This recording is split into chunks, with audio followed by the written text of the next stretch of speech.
以現代風木質色調作為色彩主軸，客飯廳採用開放式格局設計，令窗外嘅充沛採光能優雅伸延至整個公共場域，令明朗愜意嘅光線自由穿梭於空間之中，與暖木意境襯托出大自然嘅放鬆情韻。靠近大門口出入嘅區域，絕對係規劃鞋櫃等雜物收納嘅重點區域，所以機能同埋設計感兩者必須並重。除咗鞋同埋隨手物品收納之外，將穿鞋椅同埋玄關收納整合，從人性化嘅角度出發，增加一個可以坐住好好着鞋嘅區域，對於住客嚟講會提升實用性。規劃開放公共領域，自然光隨落窗外走入室內，映照響大量白色同埋淺色木質嘅背景，交織清爽明亮嘅簡約氛圍。結合玻璃間隔劃分牆域，延展空間尺度，創造開闊明亮嘅陽光住宅特質，創造全家人互動凝聚嘅生活場景。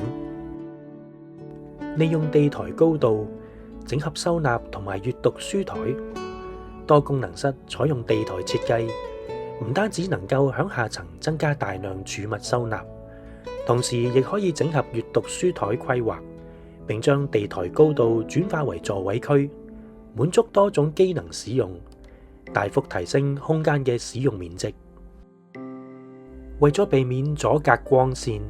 利用玻璃同埋鐵件結合嘅造型趟門，規劃房間同埋陽光，令陽光能夠經過清透嘅玻璃引入室內，同時擁有美感同埋明亮採光。睡房延續客飯廳色調，整體以保有天然紋理嘅溫潤木色為主，融入休閒療癒氣息，結合硬挺利落嘅線條，跳躍出一方開朗時尚嘅生活亮點。浴室內嘅瓶罐多，但唔想暴露響外面，將浴室洗手台嘅鏡改為鏡櫃，唔會俾全部瓶罐堆響桌面同埋台面顯得雜亂，保持淨空同埋乾淨。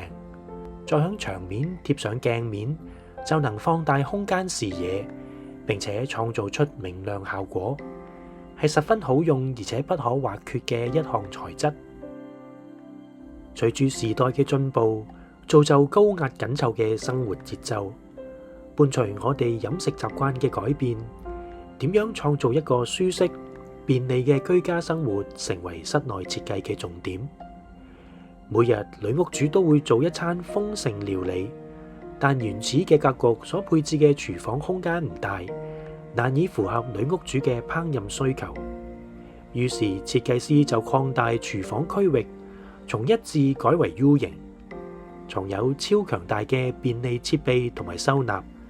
多人同時工作亦唔會覺得狹窄。咖啡愛好者應該都會想要喺廚房內打造一個咖啡站，可以喺咖啡區睇到佢哋喜愛嘅一切咖啡用品，咖啡機、咖啡壺、咖啡杯等。此外，沖咖啡時亦可以喺同一區揾到所需要用嘅一切，咖啡豆、咖啡粉、